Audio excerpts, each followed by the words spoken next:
اہم چیز ہے، بڑا پیارا نقطہ علماء نے لکھا کہ ایک آدمی کے اوپر قرض ہے، تو اس قرض والے کے اوپر شریعت نے زکوٰۃ کو کیوں واجب نہیں کیا؟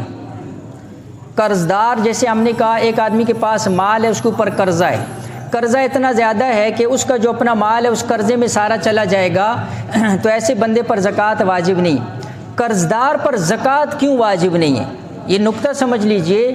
علماء نے لکھا کہ دیکھو اللہ جل شانہ یہ چاہتے ہیں کہ اس بندے کے اوپر قرض ہے، یہ پہلے اس دوسرے بندے کا قرض ادا کرے۔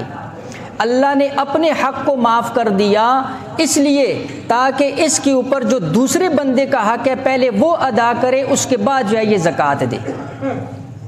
یہاں کیا ہوتا ہے، یہاں پر کہتے ہیں جی میرے اوپر قرض ہے، نہ قرض دیتے ہیں اور زکوٰۃ سے بھی اپنے آپ کو اس لیے چھڑا لیتے ہیں، کہتے ہیں جی میں تو مقروض ہوں، میرے اوپر تو زکوٰۃ ہے ہی نہیں، میرے اوپر تو قرضہ ہے۔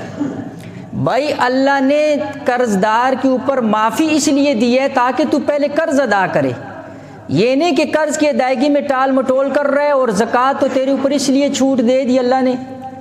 تو لہٰذا اس چھوٹ کا جو ہے یہ غلط مطلب اور غلط فائدہ نہیں اٹھانا چاہیے، بلکہ اس کے مقصد کو سمجھنا چاہیے کہ اللہ جل شانہ یہ چاہتے ہیں کہ تاکہ یہ بندہ میرا حق تو چلو معاف ہو جائے لیکن اس دوسرے بندے کا جو ہے نا وہ حق ادا کر دے۔ بڑا سخت معاملہ ہے، بڑا سخت مسئلہ ہے قرض کے حوالے سے۔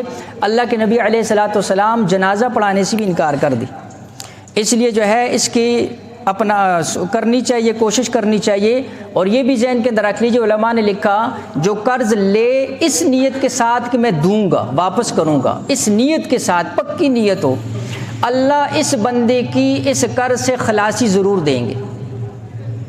اللہ اس بندے کو ایسا وقت کہ اس کی جو ہے اس قرض سے جان چھوٹ جائے گی جس کی نیت ہے واپس کرنے کی۔